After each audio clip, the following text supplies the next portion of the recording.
So, the Masterful Cat is Depressed Again Today has recently been delayed for being a masterpiece. The summer 2023 season of anime has been dominated by Studio Gohan's alone.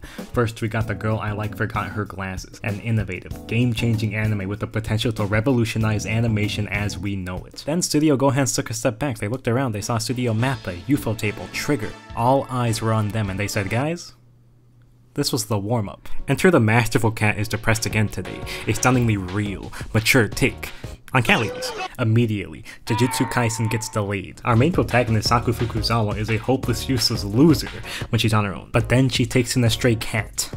And that's the premise of the show. Turns out her cat Yukichi is actually the most masterful of cats, which means it can chop and do chores and cook. He even begins to start walking on two legs and evolves like a Pokemon. These things are not explained, they just happen. The show doesn't even know why it happens. And this pretty much serves to set up the main dynamic of the show. Saku is a fucking idiot, so Yukichi has to take care of her despite her being his owner. And that's just it. On the surface level, here we have a very light-hearted slice of life about a girl and her oversized cat. But then you remember that little verb in the title.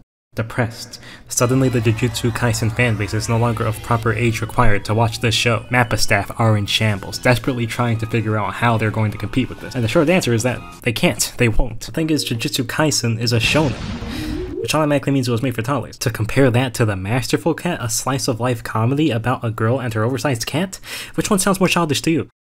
Don't answer that. From the title alone, you already know Masterful Cat is tackling some heavy themes here. In episode 2, for example, we get a flashback of Saku and Yukichi's first meeting where we learn that Saku is a walking natural disaster. This remains a running gag throughout the show. She is incompetent, late, the inside of her apartment used to look like my room, and it all culminates in a scene that tells us what we already knew this anime is about. We see Saku tearing up amidst the cluttered backdrop of her apartment.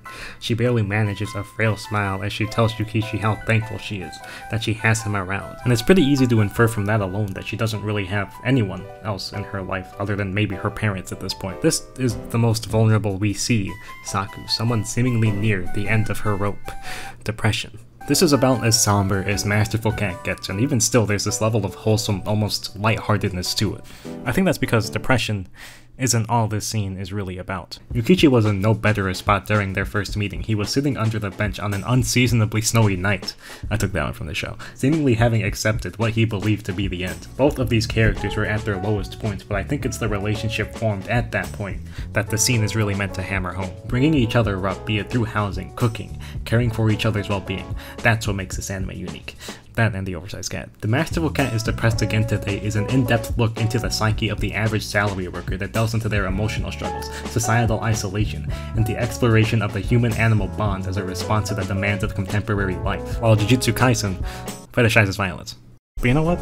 I think maybe you guys are old enough to watch this show after all.